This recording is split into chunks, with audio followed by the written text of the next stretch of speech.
Welcome to the Loaded Cannon. Arsenal 4, Tottenham 1. What a win. Before we get onto the game, and there's so much to talk about, I want to say ceasefire, apparently, and since that has been announced, Israel have continued their terrorism. There has been no ceasefire. Don't let it fool you, and keep up the speaking out. Put a Palestine flag in the comments below. Never ever stop talking about it. There's been no ceasefire. It's just absolute BS. Now, onto the game. What a result. Tottenham got fully battered. Absolutely. And all of this talk about new manager and all that sort of stuff, they're going to be better.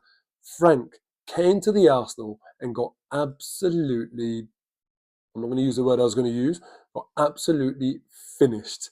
That's what happens when you come up the Arsenal. And it was beautiful to watch. Absolutely beautiful. Enjoyed it so much today. There's so many parts of the game to talk about. But I think the thing that we have to say overall about today's game was we smashed them. 4-1 is kind to Tottenham.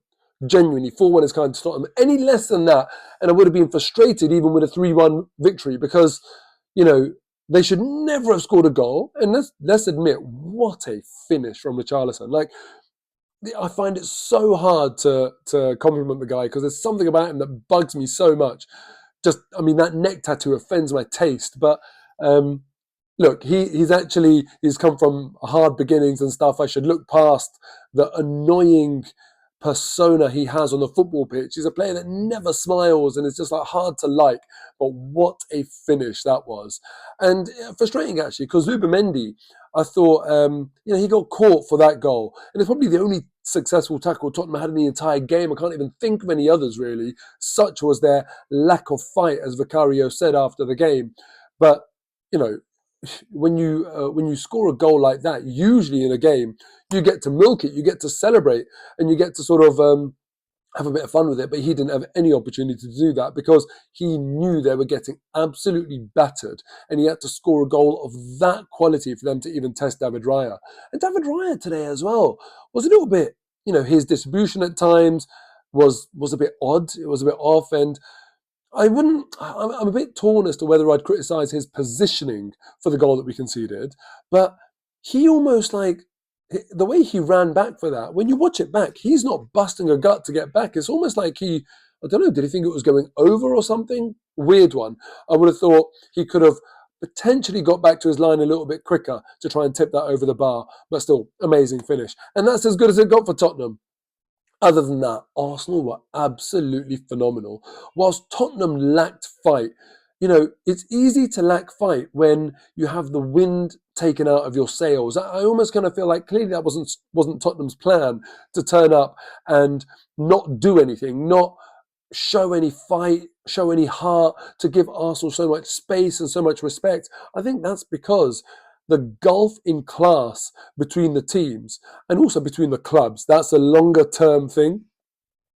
Tottenham and Arsenal, I've always said, the rivalry is only a rivalry because of geography. There is nothing else that creates a rivalry between these two clubs. You look at other big rivalries in the Premier League, for example, Liverpool and Man United. That's because they, not right now, because they're both bottom half teams, but they have been a historically successful clubs. So when they go up against each other, there's actually something to it. With Arsenal and Tottenham, there is nothing to the rivalry other than geography. If Tottenham was in Brighton, no one would care about this fixture like they do. And that's it. There's no similarity between the clubs. We are a proper club and we are an ambitious club with a history of success. Tottenham are a circus, and they brought that circus to North London today. And it was just lovely to watch. Eze, Saka, Trossard, all of them unbelievable. Trossard, goal and an assist.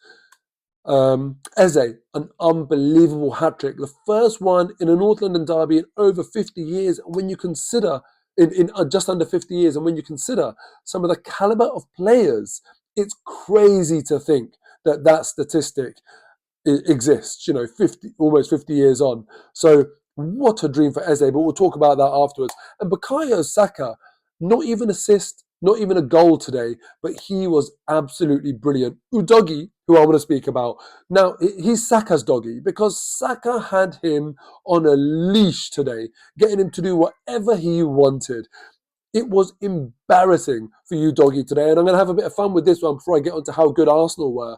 The first goal, Udogi absolutely clueless, trying to keep in line with the back line. He was just daydreaming, kept Trossard onside because Trossard had that space to run into, and Udogi was like, what, 3-4 yards behind the line, and absolutely daydreaming. Look how long he was standing there for. Just such a bang average player. It gives me so much satisfaction to see players like that playing for Tottenham making mistakes in games like this. And then that was the first goal. And the fourth goal, oh my God, zero composure. The way he comes flying in when Eze receives that ball, I can't tell whether he's slid in or whether he's just come in so stupidly quickly that he's just not been able to keep his balance and keep his footing as he's tried to stop.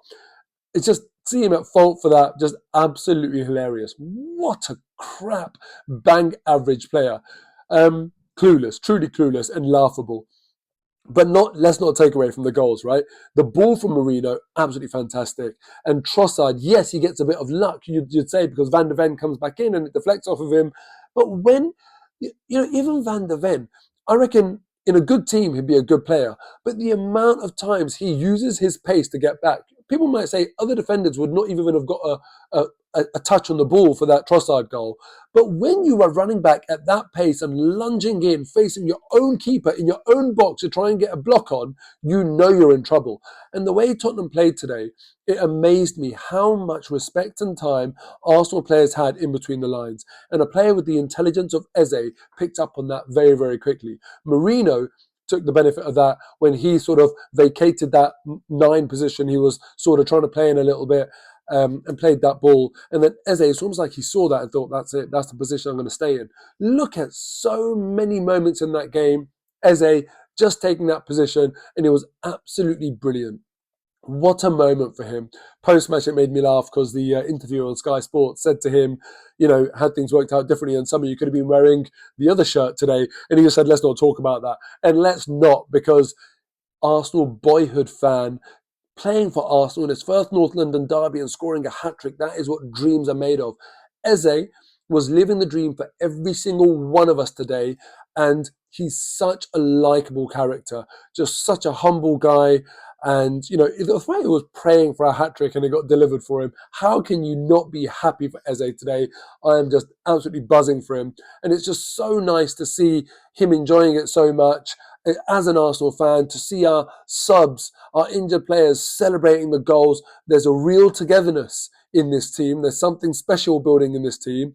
And I think we're going to win the league. I can't see how this team can fall apart and not win the league. And, this is one of those things where I might regret saying this because it's not even Christmas, right? We have to wait until the new year to really pay attention. But I just feel like we've learned so much over the last few seasons, and then we've added such brilliant players that when you think about the strength of the players that weren't playing today, Gabriel, you think of Erdegaard, you think of Gyökeres, you think of Martinelli. It's crazy the caliber of player that wasn't playing today. Martinelli, another one. So strength in depth, a proper mentality, a really, really good defence where you have to score goals like Richarlison's, which is going to be up there for goal of the season. That's what you have to do to score against us, especially at home. So just absolutely incredible performance. And what can I say? Just lovely to watch. Massive games coming up now, Bayern Munich and Chelsea. And you know what, when I say massive games, the Bayern Munich one, listen, if we have to lose one of the, I said after the international break, out of the 3 games, if we have to lose one, obviously the Bayern Munich, because we'll still get through in the top 8 and it won't count against us. But I don't want to lose any.